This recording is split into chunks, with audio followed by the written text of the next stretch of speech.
Hello and welcome to Griff Goes Gaming. Thanks to the guys at Warlords and Wizards, I've been given a copy of Warhammer Age of Sigmar Soul Wars and Warhammer Age of Sigmar Malign Sorcery to go through you guys today. This is my first video, so I'm bound to get things wrong. I apologise for that. And what I will say is, if you haven't already joined the Warwiz family from the guy from Warlords and Wizards, then check the link below and click on that now to get yourself subscribed. First impressions of the box, guys. As you can see, it is a lovely box, lovely piece of artwork on the front. Everything you get inside on the back. Same with Malign Sorcery. Again, lovely artwork. Everything you're going to get in the box is on the back. I will say, price wise, you're looking at £95 for the Soul War starter box, £45 for Malign Sorcery. And if you're looking just to get the Soul Wars rulebook on its own, it's going to set you back about £35. Of course, if like me, you're looking to get it a bit cheaper, then I'd probably head somewhere like Warlords and Wizards, because you're going to get a bit of a percentage off it. So without further ado, let's get these boxes open and have a look what you get inside. So guys, here we are, the contents of Warhammer Age of Sigmar Soul Wars. I didn't want to do a video of me just ripping off cellophane and trying to get into the boxes, so I've skipped a little bit ahead. I will say I'm being beautifully overwhelmed by the new fresh book smell, and I know there'll be people out there that love to dive into a new book. I've got to say, first impressions of what's in the box. It's a great layout, very much like Warhammer 40,000. All your miniatures are in one box, and all of your books, dice, templates are all underneath that, so it's nice and easy to get into without having sprues all over the place. I know that you are desperate to see the sprues in this box. If you haven't already seen them, so I know there's lots of videos online, so I'll open it up here. As you can see, it is absolutely jammed, packed full of sprues. Here is the new Nighthaunt General, and here is the new Stormcast Eternal General. Well, I've got to be honest, I was never really a big fan of Stormcast Eternals, but these models are much nicer. The magical paladin feel is absolutely great. I can really see where they're going with these. And again, Nighthaunt, if you ever played Old Warhammer and you ever played with the original Undead Army, you will know that Games Workshop's attempts to do ghosts generally look like a guy with a bedsheet over his head. They've never really done flying ghosts very well. If you ever had the Army of the Dead for Lord of the Rings, you'll know that they weren't great. But these Nighthaunt really have that pose. They look like they're flying. It doesn't look like a guy with a bedsheet over his head. They look very pretty. And from the painting schemes I've seen, they should be very easy to paint. So for a new painter, these two armies are absolutely great. And it's a great idea to put these in the box.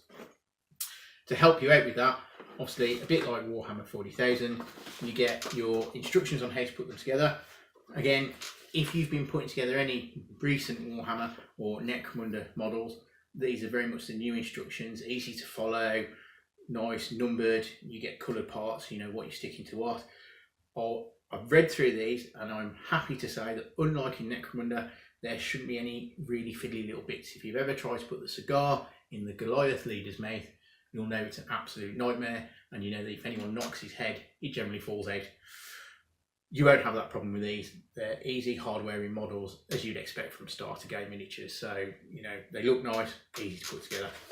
Again, a bit like Warhammer 40,000, where you've got the Primaris Marines and the Death Guard Marine source book, you get the same thing here. A little source book gives you a little bit of information about the models, a little bit of information about the two factions, and then finish it off nicely at the end with a nice and quick and easy scenario to play.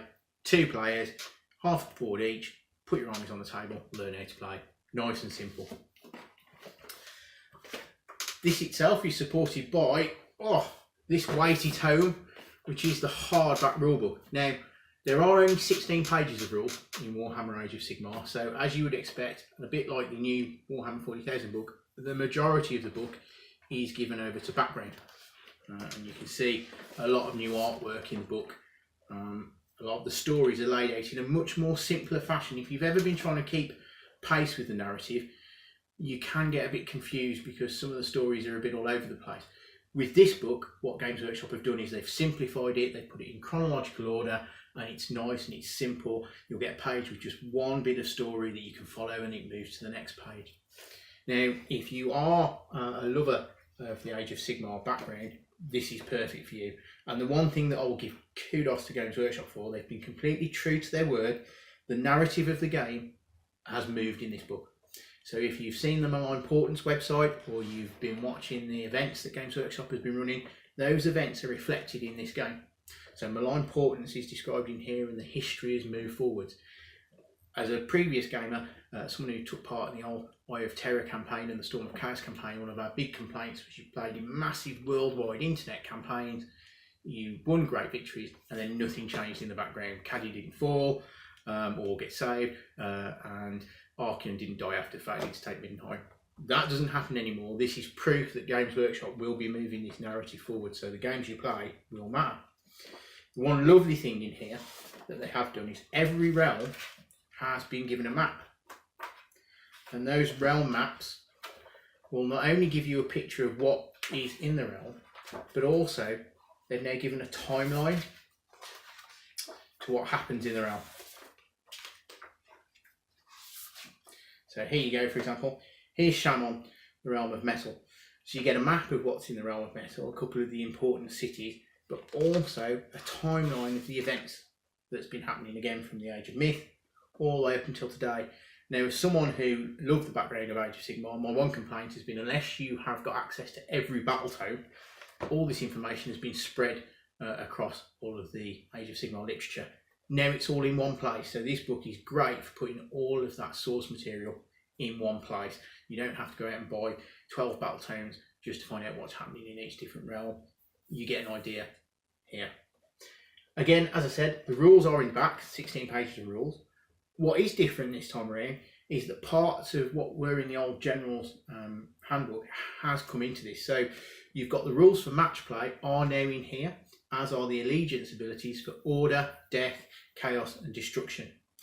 This means that with this book and the contents of the box, you can play a match play game straight out of the box. The reason for that is the box itself comes with a scenario, the Battle of Glimmersforge, and the back of this scenario booklet contains the point costs for both the Nighthaunt and Stormcast Eternals. Now I'll try and get that as close to the camera as you can see, so people can see the points without me giving away anything on the internet that I shouldn't do. If you haven't had time to take a picture of this, too late. I will say about this book that this takes the idea of Nagash's betrayal, Sigmar's betrayal of Nagash to the next level.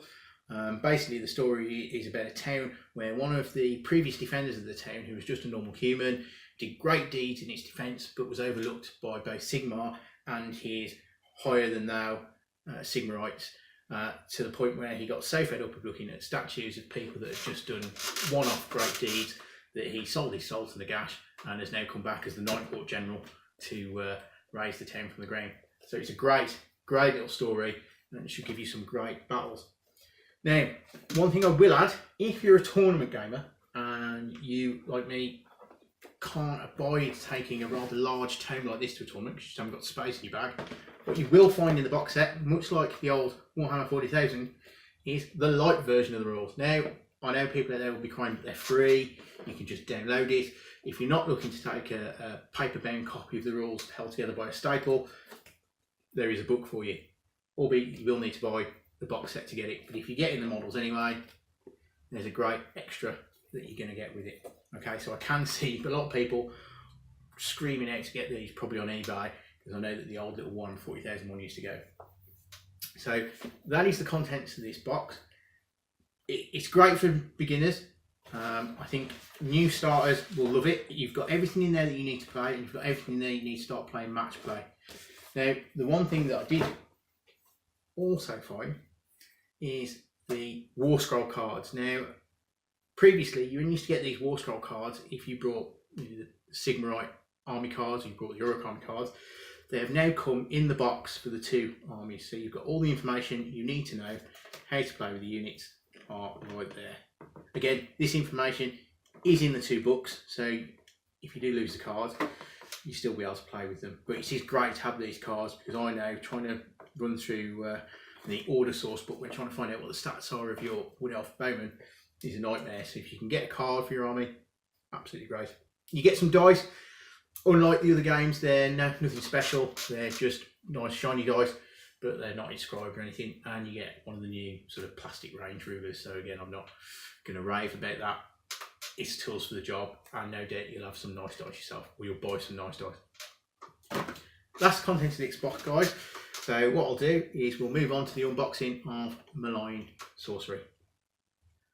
And here is the contents of Malign Sorcery. A little less on packaging here, although I will say, first of all, the great award goes to the bag. Unbelievably, you get this little bag in Malign Sorcery. It's a beautiful thing in itself, much better actually than any of the Games Workshop bags that you'll get from the shop, much more hard wearing. So I can only think that not only does it contain all the sprues, but it also doubles up when you're going to be moving your spells around. You've got a nice bag to carry with me. Pretty picture. What I will say about the spells is they are designed for people like me who are lazy, just want to get them out of the box and start playing. They are in pre-coloured plastic, so you can stick them together and start playing straight away. The other thing that I'll say about the spells when I get the Realm of Fire spells is they are absolutely massive. I was taken aback by how large that flaming burning skull is, because having looked at the spells on the internet, I was not prepared for the sheer scale of them. They look much bigger than anything that I've seen pictures wise, so kudos to Games Workshop. Now, this set is £45. One thing I will say before you cry, oh no, £45 is, if you are a player of Warhammer, an avid player of Warhammer for years gone past, then you will have no doubt have brought this set, Warhammer Battle Magic. This is the new Warhammer Battle Magic. And Warhammer Battle Magic would have set you back about £30. And in Warhammer Battle Magic, the spell, Foot of Gork, was this, 2D, and you just flopped it on the table. This is Malign Sorcery. Let's be honest, there's just no comparison. This is much better value for money. I'll take you through all the spells, and you can see what you're going to be getting on the sprues. Now, I do love the crystalline wall. Our purple sun, and obviously our metallic spells. Now, the one thing I will say is I wouldn't be surprised if once people have brought this, that other players do start making their own version of these spells. I've already looked at the swords that are included on the sprue and thought, that's great, I'm doing a Samurai High Elf army, I'm going to love to have katanas, so I'm probably going to make my own version of these spells. But the thing that you do get in here that you want is the Malign Sorcery rulebook. So, a bit like the old Battle Magic, Malign Sorcery brings endless spells into the game. You don't have to have it to play Age of Sigmar, and your armies can play without it completely. What Malign Sorcery does do is it gives you a couple of extra rules that you can add in. Firstly, it will give you rules for fighting in certain worlds. So if you want to fight in Ashquy, you will get magic spells from Ashquy. All your wizards on the board will know all the flame spells. Same if you want to fight in Shaman, you'll know all the spells of Shaman.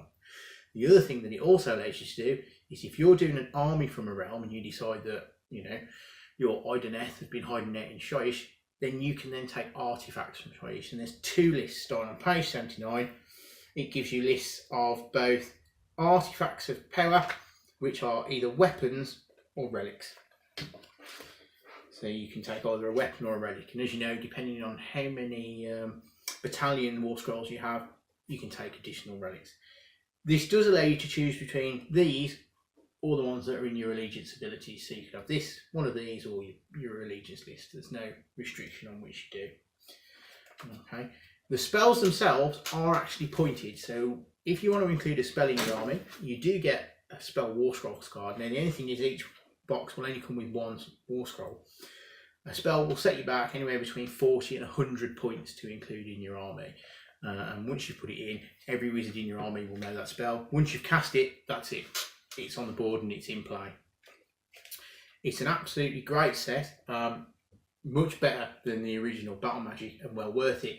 Again, if you're new to the game, you don't need it straight away. So don't panic, you've got to buy a starter set and you've got to buy Malign Sorcery. You don't need to. If you're using an army that has no wizards in whatsoever, you're probably not going to use Malign Sorcery. You might not end up getting it. You might just want to know what the artifacts are. The artifacts, as with the ones in the allegiance abilities, they're really good. They're not going to be game breaking, so not having this set is not going to kill you. I personally, being a player of Age of Sigmar, I really want this set because I really want these abilities. It helps feed my army even more, and I think the magic spells are absolutely fantastic. Again, the instructions for putting them together, they're nice, they're easy, they're simple, and again, there's no fiddly parts in this. It's not like the Necromunda ones. They are hard-wearing spells. They're not just going to break from the word get-go. So kudos to Games Workshop on this. It is a return to Battle Magic, but it's the best return to Battle Magic I've ever seen in a box set. I do not miss not having lots of little cards for magic items, and I certainly would choose this over this any day. So you've seen the inside of these boxes, and I suppose I should give some feedback, some impressions on these. Let's talk price, and let's be honest, as gamers, if you're already into Age of Sigmar, I know there'll be a lot of people out there panicking about the fact that there's now a new box set with a rulebook, there's a new sorcery box set, and also you've got the General's Handbook 2018 to drop this year. Don't panic. I originally looked at these 3 boxes and I thought, oh my gosh, I'm going to have to get a rulebook from here because it's got all the core rules in. I have to get a sorcery rules from here, and then I've got to get the General's Handbook to get my points. Oh my god, that's over £200 worth spending. If you play Age of Sigmar already and you don't want to use these spells, or you don't want to have these artifacts, you don't need to have these spells or artifacts. The only thing that you will end up getting, as everyone else gets every year, is the General's Handbook. The rules will be free on the Games Workshop website. The General's Handbook will have all your points in, and as I say, these are an optional extra. You don't need these to play. You'll still have your allegiance abilities from the General's Handbook. If you're new to the game, this is a fantastic box set, very much like the Warhammer 40,000 one. It's great value for money with the amount of models that you're getting in there, the books. I wouldn't be surprised if people want to do a Night War army, if people start buying either half box sets each, or you and your mate both buy a box set and just swap the models. You'll have a rather large Sigmar army, we have a rather large Night army. Again, Malign Sorcery, it's a great purchase. If you've ever brought either Dark Millennium or you've ever brought Battle Magic from years ago, this shows how old I am, 2nd edition 40k, this is what you wished Dark Millennium was like, and this is what you hope the new Psychic phase will come out with at some point in Warhammer 40,000, because it would be amazing to see Vortex do like this on the table. So it is well worth it at £45, and the spells are lovely to put on the table, and the artifacts just give you something extra to put in there. The General's Handbook, unfortunately, I haven't got a copy of, and as soon as I have, I'll do a review on it. It's now one of the essentials of the game. The rules are free.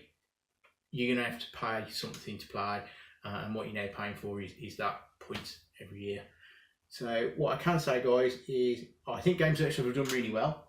I was worried. I'm a gamer. I've got commitments, I've got a kid, I can't afford to pay lots of money for lots of things. But now I know that the rules I'm going to get for free. I need to get the General's Handbook, so that'll be my first purchase, because that's something I need to carry on playing the game in my army. And when I can, I'll get Malign Sorcery. Maybe at some point, if I can convince my partner, I'll get her Soul Wars, because I know she wants to do a ghost army, or I will convince her that she wants to do a ghost army, and then maybe I'll sell the Sigmarites if I don't want them, or swap them with someone else to get even more ghosts that she obviously can play and I can play with occasionally. But that'll get me a rule book. But as I say, I'm really happy with these boxes. I've been to quite a lot of Games Workshop box sets. Some have been good and some have been pretty rubbish. But this continues that great value for money that you're getting with the starter army box sets. And it's just good quality stuff, and it's lovely to see, as a long time gamer, it's lovely to see that the narrative's moving forwards, because it's the one thing that really stagnated Warhammer and Warhammer 40,000, that the narrative just stuck. This narrative is now moving, and as with other games, I think this narrative's gonna keep progressing. So well done, Games Workshop, and I hope you guys like them as much as I do and enjoy buying them, painting them. Thanks for watching. It's been great talking to you. If totally unnerving, I'll try and put up more of these videos on Griff Gets Gaming. And once again, thanks to both Steve and Steve at Warlords and Wizards for giving me the opportunity to give you feedback on these great products.